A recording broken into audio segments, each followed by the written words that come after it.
Hi all.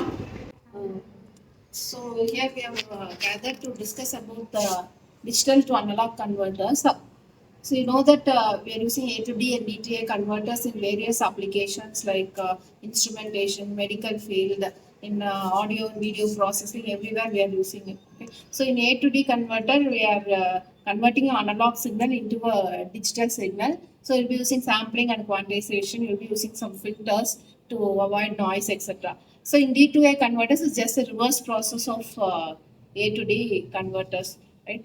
So we are going to discuss D to A converter in a design thinking approach. So it's an iterative approach where you'll be getting feedbacks and you'll be converting it into a better solution. Okay. So there are 5 stages in design thinking, which is empathy, where you will be finding out the need for that particular topic. Second one is the idea. Then you'll be doing the project. You'll be doing it, and then you'll be testing it. Okay. So I'll give you a few minutes to discuss among yourselves. Then you can share the points with each other. Okay. Let's start your discussion.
Hope you have discussed among yourselves. So who's going to start with the empathy part? So let me start up with the empathy part. In today's world, most of the electronic devices is based on the digital format. So digital format is usually analog to digital converter. In real world systems such as speakers and sensors and display is based on the analog domain.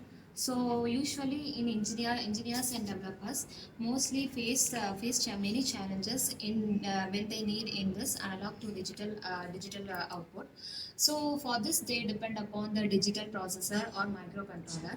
So whether it is an digital audio files or it is an generating a reference voltage or of a controllable motor speed.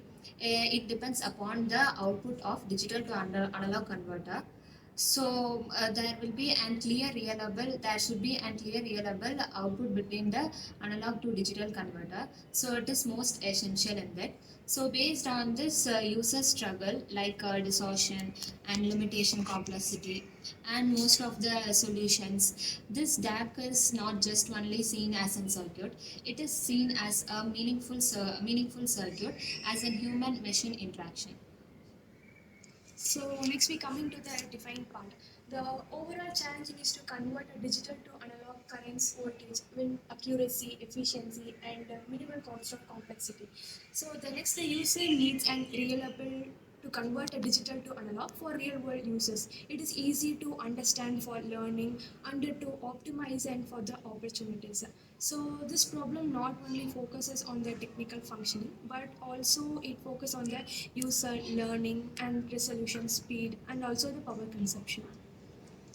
Okay, I think the idea behind here is wherever you are using analog to digital converters, in the reverse manner, you have to use digital to analog converters, right? So in A to D, we are using sampling and quantization. So in the reverse process, this digital data again it has to be converted into analog data so that it can be used in applications like audio devices. So you'll be converting your from your CD ROM, for example, if you take your CD or your DVD, anything, your analog data is stored in the form of digital there. then that data has to be again converted into analog so that it can be played back through the speakers or any audio devices. Okay, so in digital to analog converter, you'll be reconstructing the digital data in order to get the original analog data so that it can be viewed by the people in their format which they can understand, right? So this is the idea behind your D2A converters. So can anyone tell about the prototype part? Let us discuss about the prototype.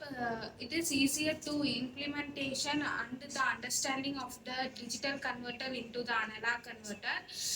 Most of the frequencies and filters are used in the digital converter to the analog converter. Mostly it is used in the frequency of Arduino R2 or function. We have seen the voltage regulator of the op amp in the circuit. We are reducing the frequencies of the op amp to the thinker regulators of the DC voltage. We are seen in the corresponding values of the voltage regulator. Now let me share some points about testing. Actually, our DAC prototype, which is actually done in electronics lab or classrooms. For example, if we created a circuit using R2R resistor and DAC prototypes, so from that circuits, we recently sometimes we are lacking the experiments. So I thought we collect feedbacks from students who are doing creating the circuits. So they maybe struggle about calculating the resistors. So struggles about knowing the value of resistance and connections, and also that they maybe face many problems in connecting or creating a circuit. So we can collect those feedbacks from the students who are testing our DAC prototypes. So from that we can able to design more, explain briefly about more. So from this, we are not exposing about our project, and also we are making our project to explain how to people will understand. So, and will be continuing here. So let me conclude this. Using the design thinking to explore the digital to analog converter transformer with the topic from the passive technical concept to an active focused feedback, and then by empathizing this with the user, defining the real challenges and prototyping the accessible model, and then ideating the diverse solution, and then testing through the new feedbacks by DACs become not just a circuit, but to creative solution to a real world need. So Okay. So you all shared your points. It is very nice to hear about it. So finally, we can conclude that your DACs are used in applications like audio signals processing. So it's used in instrumentation and many other applications. Okay. So thank you for sharing your points.